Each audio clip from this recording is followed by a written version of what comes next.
Hello అండి, welcome back to our channel. ఈరోజు story అందాల రాక్షసి ఎపిసోడ్ 14. ఇక స్టోరీలోకి వెళ్తాయి.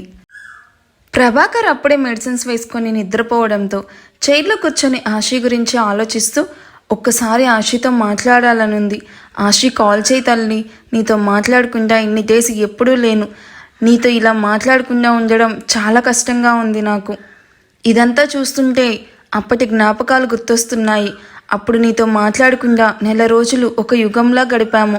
మళ్ళీ అలాంటి సంఘటన రాకూడదు అనుకున్నా, కానీ ఈ రూపంలో మనం ఇలా దూరం అవుతామని అనుకోలేదు తల్లి. ఒక్కసారి ఈ తల్లికి కాల్ చేయాషి అంటూ ఆశీ ఫోటో చూసి బాధపడుతూ ఉంటుంది. హబీ రెడీ అయ్యి అక్కడికి వెళ్ళి ప్రభాకర్ని చూసి ఆయన ఫోర్హెడ్ మీద కిస్ చేస్తూ 2 డేస్లో వచ్చేస్తాను డాడ్, జాగ్రత్త అంటూ బాధపడుతున్న అనిత వైపు చూసి అమ్మా అంటూ ఆశీ ఫోటోని తీసుకుని అమ్మా అక్క ఎప్పటికైనా మన దగ్గరకు వచ్చేస్తుంది, ఆ నమ్మకం నాకుంది. నువ్వు బాధపడి నాన్నని బాధపెట్టకు. నేను వైజాగ్ వెళ్తున్నాను, 2 డేస్లో వచ్చేస్తాను. నాన్న జాగ్రత్త.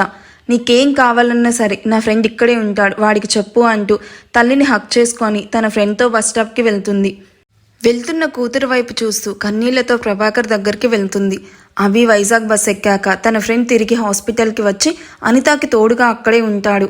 అభి వైజాగ్ రీచ్ అవ్వగానే తన కోసమే వెయిట్ చేస్తూ ఉన్న భావనని చూసి నవ్వుతూ వెళ్ళి హక్ చేసుకొని తనతో పాటుగా భావన ఇంటికి వెళ్తుంది. నిషాన్ వైజాగ్ వెళ్ళగానే వాళ్ళ కోసమే వెయిట్ చేస్తూ కనిపిస్తాడు అక్కడున్న కంపెనీ మేనేజర్ విత్ డ్రైవర్. వాళ్ళు కార్లో కూర్చోగానే వాళ్ళను అక్కడి నుండి తమ విల్లాకి తీసుకుని వెళ్ళి కాసేపు నిషాన్తో కంపెనీ అవుట్లెట్ గురించి డిస్కస్ చేసి have a great day sir, నేను కంపెనీలో అరేంజ్మెంట్స్ అన్నీ చేస్తాను అని మేనేజర్ వెళ్ళిపోయాక తన రూమ్లోకి వెళ్ళి బెడ్ మీద అడ్డంగా పడిపోతాడు. తన బెడ్ పక్కనే లగేజ్ ట్రాలీ కనిపించడంతో డోర్ లాక్ చేసి ట్రాలీ ఓపెన్ చేసి తను లోపల దాచుకున్న ఆశీ ఫోటోను తీసుకుని బెడ్ మీద కూర్చొని తన ఫోటోను గుండెలకి హత్తుకొని మౌనంగా కన్నీళ్లు పెట్టుకుంటూ నిన్ను మర్చిపోవడం నా వల్ల కావట్లేదు ఆశీ. నిన్ను అన్నయ్యకి భార్యగా చూస్తుంటే నా ప్రాణం పోతున్నట్టు అనిపిస్తుంది. నీతో గడిపిన ప్రతి క్షణం నా జీవితంలో మర్చిపోలేని అనుభూతి పొందాను. బట్ ఇప్పుడు నేను గడుపుతున్న ప్రతి క్షణం నరకంలా ఉంది. నా వల్ల కావట్లేదు ఆశీ. ఇదంతా ఒక్కసారిగా కలలా మారిపోతే ఎంత బాగుండో అనిపిస్తుంది, కానీ అవ్వదు. ఎందుకంటే నువ్వు ఇప్పుడు అన్నయ్య భార్యవి. అంటే నాకు వదినను ఒకప్పటి ప్రేయసిలాగా చూడడం చాలా తప్పు. మర్చిపోతాను ఆశీ, నిన్ను పూర్తిగా మర్చిపోతాను. నిన్ను నా వదినగా ఫీల్ అయినప్పుడే ఆ ఇంట్లోకి అడుగు పెడతాను అని బాధగా ఆశీ ఫోటోను తడుముతూ అలాగే ఫోటోని చేతిలో పట్టుకొని నిద్రలోకి జారుకుంటాడు. What, Nishan sir marriage cancel అవ్వడం ఏంటి మధు? ఆయనది లవ్ మ్యారేజ్ అని చెప్పారు కదా. పెళ్ళికి బోత్ ఫ్యామిలీస్ కూడా ఓకే అని చెప్పి ఎంగేజ్మెంట్ కూడా అయ్యాక ఇలా మ్యారేజ్ క్యాన్సిల్ అవ్వడం ఏంటి? అసలు ఏం జరిగింది? సార్ మ్యారేజ్ జరగలేదని నువ్వు బాగా డిస్టర్బ్ అయినట్టున్నావుగా, ఆయన కంటే నువ్వు ఎక్కువ ఫీల్ అయిపోతున్నావు అంటూ చేతులు ఫోల్డ్ చేసుకుని సూటిగా చూస్తూ అడుగుతుంది. చాచా, నా ఉద్దేశం అది కాదు, ఎందుకు క్యాన్సిల్ అయింది అని నార్మల్గా అడుగుతున్నాను అంతే. Don't take it wrong way అని మూతి తిప్పుతూ మ్యారేజ్ ఎందుకు క్యాన్సిల్ అయిందో తెలియదు, కానీ సార్ మ్యారేజ్ అయితే జరగలేదు. సార్ చేసుకోవాల్సిన అమ్మాయిని సార్ బ్రదర్ ఆయుష్ వర్మ చేసుకున్నాడు. ఇప్పుడు తను ఆయుష్ సార్ వైఫ్. సో అందుకే నిషాన్ సార్ ఇక్కడికి వచ్చేశారు. ఇప్పటి నుండి ఇక్కడే ఉంటాడంట. ఎలా అయినా సార్ మనసు మార్చి ఆ మనసులో నేను ప్లేస్ సంపాదిస్తా. ఈవినింగ్ రెడీగా ఉండు, సార్ విల్లాకి వెళ్ళి మీట్ అయి వద్దాం. రేపు ఎలాగో వస్తారు కదా, అప్పుడు మీట్ అవుదాంలే. మళ్ళీ సపరేట్గా వెళ్ళి కలవడం ఎందుకు? గుంపులో గోవిందా అంటూ మీట్ అవ్వడం కాదు, స్పెషల్గా వెళ్ళి మీట్ అయితేనే సార్ అటెన్షన్ నా మీద పడుతుంది. So get ready for evening meet అని చెప్పి తన చైర్ దగ్గరికి వెళ్తుంది. ఏంటో దీని పిచ్చి, ఈసారైనా దీని లవ్ సక్సెస్ అవుతుందో లేదో చూడాలి అని నిష్ఠూరిస్తూ తను కూడా వెళ్ళి తన చైర్లో కూర్చుంటుంది. తన షర్ట్ బటన్స్ పెట్టి దూరం జరుగుతున్న ఆశీ నడుము పట్టుకుని దగ్గరికి లాక్కొని 4 పెదాలను ఒక్కటి చేస్తాడు. ఆశీ సడన్ కిస్కి షాక్ అయ్యి ఆయుష్ నుండి దూరం జరగాలని ఎంత గింజుకున్నా ఆయుష్ తనను మరింత దగ్గరగా అదుముకుని ఫ్రెంచ్ కిస్ చేయడంతో మొదట ఆశీ దూరం జరగాలని ట్రై చేసినా ఆయుష్ నుండి దూరం జరగడం సాధ్యం కాదని తెలుసుకుని ఆయుష్కి తన పెదాలను అప్పగించి మౌనంగా రోధిస్తుంది. ఆశీ కళ్ళు వర్షిస్తున్న మనసు మాత్రం ఆయుష్ ముద్దును ఫీల్ అవుతూ తన హార్ట్ బీట్ కూడా ఆయు అని కొట్టుకుంటూ ఉంటుంది.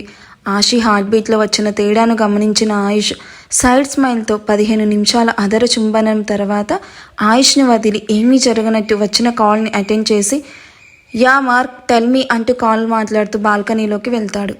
ఆయుష్ వదలగానే ఒడ్డున పడి కొట్టుకుంటున్న చాప పిల్లలాగా ఊపిరి బలవంతంగా పీల్చుకుంటూ గుండెల మీద చేయి పెట్టుకుని భారంగా శ్వాస వదులుతూ మంట పెడుతున్న పెదాలను మిర్రర్లో చూసుకుని కింద పెదవికి అయిన గాయం చూసి ఆయుష్ని తిట్టుకుంటూ లిప్ బామ్ రాసుకుని ఆయుష్ కోసం వెయిట్ చేస్తూ ఉంటుంది.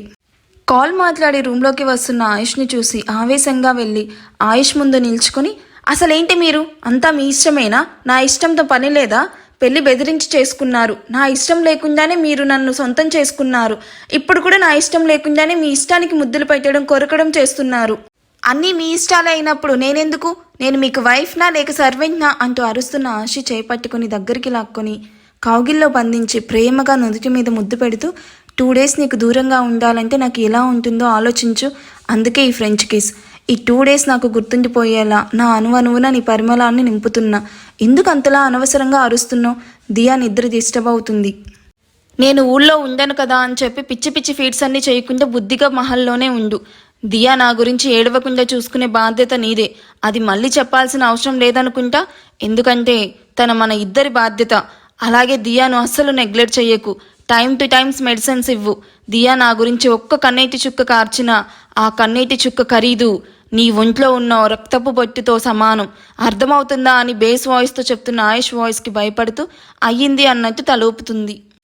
గుడ్, మిస్ యూ ఆశు అంటూ గట్టిగా హక్ చేసుకొని 5 నిమిషాల తర్వాత వదిలి నిద్రపోతున్న దియా నుదుటి మీద ముద్దు పెట్టి మేడ్ తన లగేజ్ ట్రాలీ తీసుకుని కారులో పెట్టగానే సూర్యదేవ్ కృష్ణదేవులకు తన ట్రిప్ గురించి చెప్పి ప్రణవి చూస్తుండగానే మరోసారి ఆశీని హక్ చేసుకొని కారులో ఎయిర్పోర్ట్కి స్టార్ట్ అవుతాడు. ఆయుష్ వెళ్ళగానే కృష్ణదేవ్ సూర్యదేవ్ కూడా ఆఫీస్కి వెళ్ళిపోతారు. దియాను నిద్రలేపి బ్రేక్ఫాస్ట్ తినిపించాలని రూమ్లోకి వెళ్తూ ఉన్న ఆశీకి అడ్డుగా నిల్చుకొని కందిపోయిన ఆశి పెదవిని చూసి గట్టిగా పిడికిలు బిగించి దీన్ని ఇంకా ఇక్కడే ఉంచితే దీనికి నిజం తెలిసే అవకాశం ఉంది అనుకుంటూ తను అనుకున్నట్టుగానే ఆశీని మహల్ నుండి బయటకు పంపించాలని ఫిక్స్ అవుతుంది.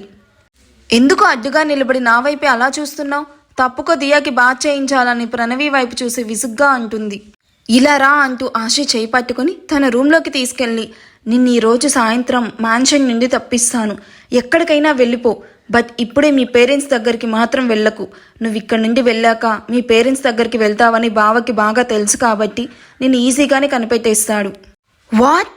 నిజంగానా? నిజంగా తప్పిస్తావా?